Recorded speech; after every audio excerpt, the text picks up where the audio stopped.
Hi friend, আজ আমি মাছ আনতে গেছিলাম। তো মাছ নিয়ে আসলাম, এনে কেটে টেটে ভেজে নিলাম। দুটো গলদা চিংড়ি নিয়ে এসেছি, ওইটা আজকে মালাইকারি বানাবো। আমরা দুইজন মানুষ, ওই জন্য দুটোই গলদা নিয়ে এসেছি। আমি আগের দিন ছোটো মাছ দিয়ে, ছোটো চিংড়ি দিয়ে মালাইকারি বানিয়েছিলাম, কিন্তু ওর মধ্যে তিল দিয়েছিলাম, পোস্ত দিয়েছিলাম। এটা শুধু জিরে বাটা দিয়ে নারকেলের দুধ দিয়ে বানাবো।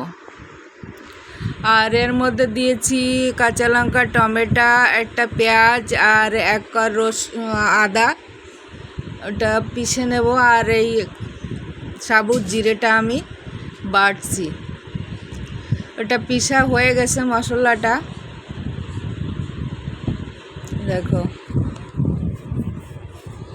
জিরেটা বেটে নিলাম, আমি কাঁচা জিরে বেটে বানাবো। এটা ওই মশলা যে পিষেছি মিক্স করে, এটা জিরে বাটা আর এটা গরম মশলা। আর প্রথমে কড়া নেব, কড়াতে তেল দিয়ে জিরে দিয়ে দিলাম, তেজপাতাও দিয়ে দিলাম। এবার যে মশলাটা আমি মিক্স করে পিষে রেখেছি, ওই মশলাটা দিয়ে দিলাম। আর যে জিরে বেটে রেখেছি, ওই জিরে বাটাও দিয়ে দিলাম।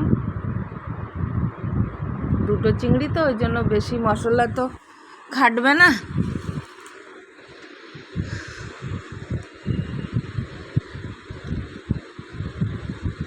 এবার মশলাটা কষা হয়ে গেলে আমি ওর ভিতরে মাছগুলো দিয়ে দেবো। তার মধ্যে আমি হলদি আর লবণটাও দিয়ে দিয়েছি।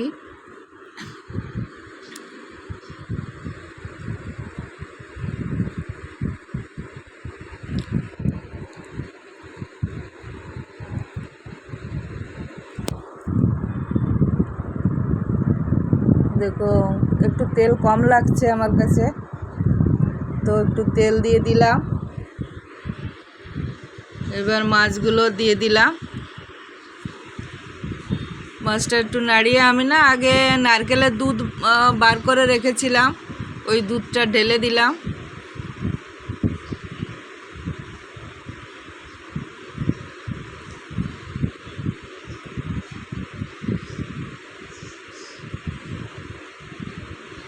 এবার আমি একটু ঢেকে দেব কিছুক্ষণ, যেমন ওই 2-3 মিনিটের মতো। জাল উঠে গেছে, এবার আমি ঢেকে দিলাম।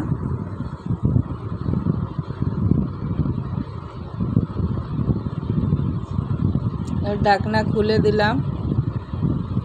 দেখো, রান্নাটা হয়ে গেছে, রেডি। এবার এর মধ্যে আমি যে বেটে রেখেছিলাম গরম মশলা, ওই মশলাটা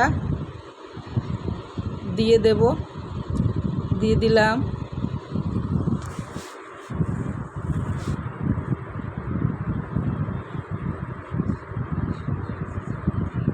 ধনিয়া পাতা দিয়ে দিলাম।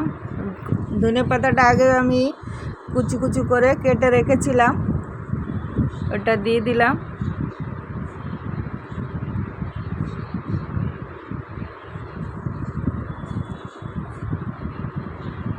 দোস্ত, আমার ভিডিওটা পুরো দেখে একটু লাইক সাবস্ক্রাইব করে দিও প্লিজ। আর এইভাবে একবার রান্না করে খেয়ে দেখো, খুব টেস্টি হয়।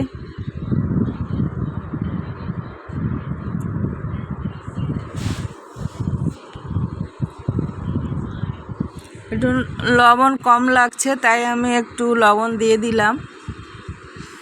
এবার আমি এটাকে নামিয়ে দেব।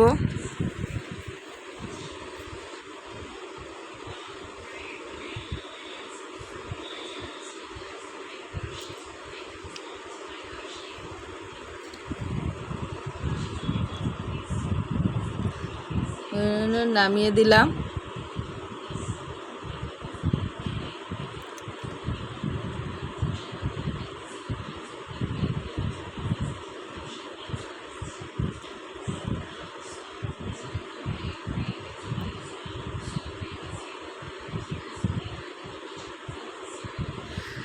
আবার বলছি প্লিজ দোস্ত একটু লাইক সাবস্ক্রাইব করে দিও।